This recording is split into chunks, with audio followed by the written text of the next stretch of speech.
दिवसेंदिवस भयंकर उन्हात वाढत चाललंय ना, आणि कपडे धुवायला मी ना खडकावं जाते ना, आणि त्या दिवशी ऊन लागलं आणि पाणीच प्यायला नव्हतं. म्हणून मी जाताना त्या बाटली भरून घेऊन जाते, कारण का कपडे खूप असतात आणि मग जरा तरमावतो जीव पाण्या वाचून. त्यापेक्षा आपलं पाणी घेऊन गेलेलं बरं. ते कपडे धुवून झाल्यानंतर ना आपलं पाणी प्यायचं आणि निघायचं. आता हे कपडे धुवायला आले तरी पण ते शर्ट, ती टोपी याचं घालून आले. मस्त माणूस पाण्यात असतं, पण ते पाणी जरी असले तरी ते ऊन आणि नेहमी गरम होतच. त्यापेक्षा मग माझ्या ना मग त्याचं चाललंय रोड वसू सगळ्यांनी पोरांनी असं खूप पसारा करून ठेवला होता. कपडे काय घेतात ते पांगवतात, ते काय पोरांचं काय खरंच नाही. जेवढी झोपतील तेवढी शांत आहे म्हणायची, असं चालू आहे.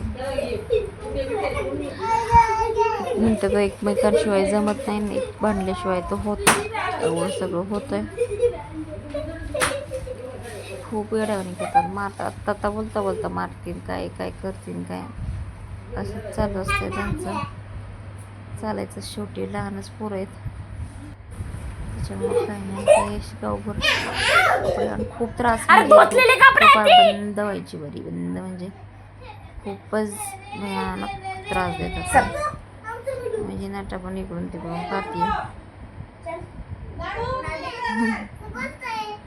चालायचं तेवढं. नाटाला कुठं काय सोडली, इकडं तिकडं सोडली का कुठं तिचं असतं ध्यान, फक्त जायचं पातळ घ्यायला खूप चालू करायला गेले तर पाणी उठते. आणि खूप असं खराब झालं होतं म्हणून मी जरा सारायला घेतलं. ते पाणी इकडे खराब झाले तर ते पाण्यात टपकायला गेल्यात पोरं. अशी तर 13 वर्षा घरातले कांदा ठेवले ते माझ्या पप्पाने जेमचं सामान घेऊन ठेवलं होतं वरती. त्याच्यामुळे नटाने सोनं दादा म्हणजे माझी मम्मा असं झोपलं, खूप झोपली का असं जीवनाचा रबळ वाटतं, नाही तर काय आता काय चालूच असतं. चालायचं आता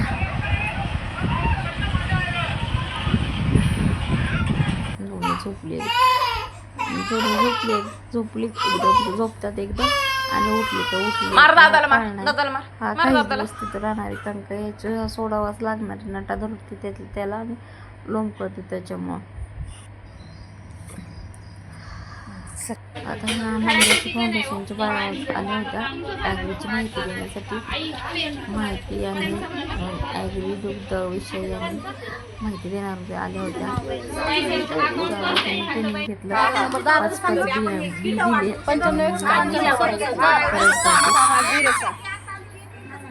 त्यांचा उपक्रम आम्हाला समजून सांगितला आहे. असा होता आजचा दिवस. पोरांची मस्ती, धमाल, खूप ऊन आणि मानवाशी फाउंडेशनच्या विषयी माहिती देण्यासाठी आलेल्या होत्या. कसा वाटला आजचा दिवस हे नक्की सांगा कमेंट करून. आता ही मानवाशी फाउंडेशन मानवी सातारा जिल्ह्यातील आहे. त्यांची ब्रँचची जाऊन पुण्यात आहे, पिंपरी चिंचवडच्या तिथं आलेल्या आहेत. त्या शेळीविषयी शेळीपालन, दूधपालन याविषयी माहिती दिली. तसेच बियाणे दिली सर्वांना. त्यांनी 5-5 प्रकारच्या सर्वांच्या आधार फोटो पण घेतले, कारण का त्यांना इथे पुढे दाखवणे फोटो नव्हतं नाही ते लिहायचं. असं एक प्रकारचा फॉर्म पण फिलअप करून घेतला. बचत गटाच्या ट्रेनिंग लावण्यात मी सगळ्या बायांना गोळा केलं होतं. गुणाकाराचं बसल्यावर काही बियाण्याची पुढ्या दिल्या, तेवढ्या बियाण्याच्या पुढ्या सगळ्यांना दिल्या. 5-5 प्रकारच्या 5-5 जातीच्या बिया आहेत त्यांनी दिल्या. आणि मग त्याच्यानंतर कार्यक्रम संपल्यानंतर नाश्ता पाणी दिला.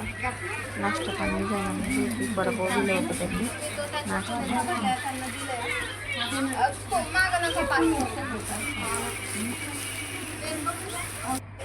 बऱ्याच उपक्रम फाउंडेशन काम करते. घालवता आजचा दिवस मला नक्की सांगा कमेंट करून तुमच्या इकडे कोणत्या संस्थेचे माणसं येतात तिथं संस्था आपल्यासाठी काम करते व्यक्ती असतात आणि आपण त्यांना सहकार्य करावं असं होतं आजचा दिवस पुस्तक पुस्तक खाली दुसरं ठेव दुसरं ठेव खाली